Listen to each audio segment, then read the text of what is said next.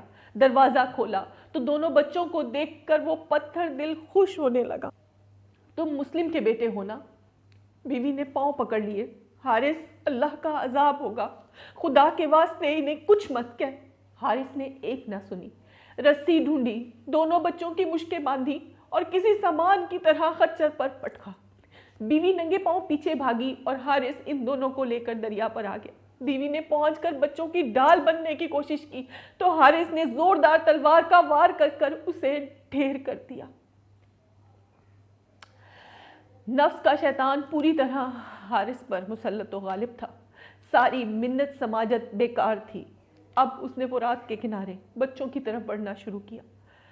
بڑا چھوٹے بھائی کو حوصلہ دیتے ہوئے بولا کہ حوض کوثر پر نانا حضور منتظر ہے۔ دونوں گلے لپٹ رہے تھے۔ بھیا، میں تمہیں اپنے سامنے ذبح ہوتے نہیں دیکھ سکتا۔ بھائی نے کہا، اسی بات کا تو غم ہے۔ حارث قریب آ چکا تھا۔ چھوٹے کو پہلے سامنے کیا تو بڑا چلا اٹھا، ظالم، پہلے میری باری ہے، میں بڑا ہوں۔ جب حارث بڑے کی طرف جاتا تو چھوٹا بھائی چلا اٹھتا کہ پہلے مجھے قتل کر پھر میرے بھائی کی طرف جانا۔ نامرد نے حملہ کیا تلوار اٹھا کر، سر رکھ دیا چھوٹے نے وہیں جلد بڑھا کر، تب ہاتھ سے چھوٹے کو بڑا بھائی ہٹا کر جا بیٹھا تہے تیغ، دو دم سر کو جھکا کر۔ یہ کہتا تھا تلوار بڑے پر نہ علم کر، ڈر قہر خدا سے یہ جفا کر نہ ستم کر۔ وہ کہتا تھا پہلے میرا سر تن سے جدا کر، مل لیوے گلے بھائی، وقفہ کوئی دم کر، ایک وار سے سر دونوں کے تن سے اتر جائیں، ہے ساتھ ہی رسی میں بندھے تو ساتھ ہی مر جائیں۔ تاریخ لکھتی ہے کہ جب ایک بھائی کا سر تن سے جدا کیا گیا اور جسم نازنین کو فرات میں پھینکا گیا تو دوسرے بھائی نے حارث کے ہاتھوں میں جب پرنور بھائی کا چہرہ دیکھا تو فرات کا پانی رک گیا۔ ناگاہ چلی ظلم کی تلوار بڑے پر، بالائے زمیں کٹ کے ستارہ سا گرا سر، دریا میں ستمگار نے پھینکا تنے اطہر، چلا کے یہ چھوٹے نے کہا ہائے برادر، دیکھا جو بڑے بھائی کا سر دستے عدو میں، وہ گر کے تڑپنے لگا بھائی کے لہو میں، آیا جو شقیق تیغ علم کر کے دوبارہ، چلانے لگا بھائی کو وہ بھائی کا پیارا، مادر کو پکارا کبھی بابا کو پکارا، جلاد نے تن پر سے سر اس کا بھی اتارا، دھبا بھی نہ خون کا لگا شمشیر عدو میں، بھائی کا لہو مل گیا بھائی کے لہو میں، جب تک کہ تڑپتا رہا اس کا تنے لاغر، ٹھہرا رہا پانی پہ بڑے کا تنے اطہر، چھوٹے کو بھی جب ڈال دیا نہر کے اندر، جا لپٹا بسط شوق برادر سے برادر، گاہ ڈوبتے تھے گاہ نظر آتے تھے دونوں، خورشید سے دریا میں نظر آتے تھے دونوں۔ ناظرین محترم، المیہ یہ ہے کہ ابن زیاد آج بھی موجود ہے۔ لمحہ فکریہ میں ایک نئی فکر کے ساتھ آپ سے کروں گی دوبارہ ملاقات۔ تب تک رکھیے گا اپنا خیال۔ فی امان اللہ۔ پاکستان زندہ باد، پاک فوج پائندہ باد۔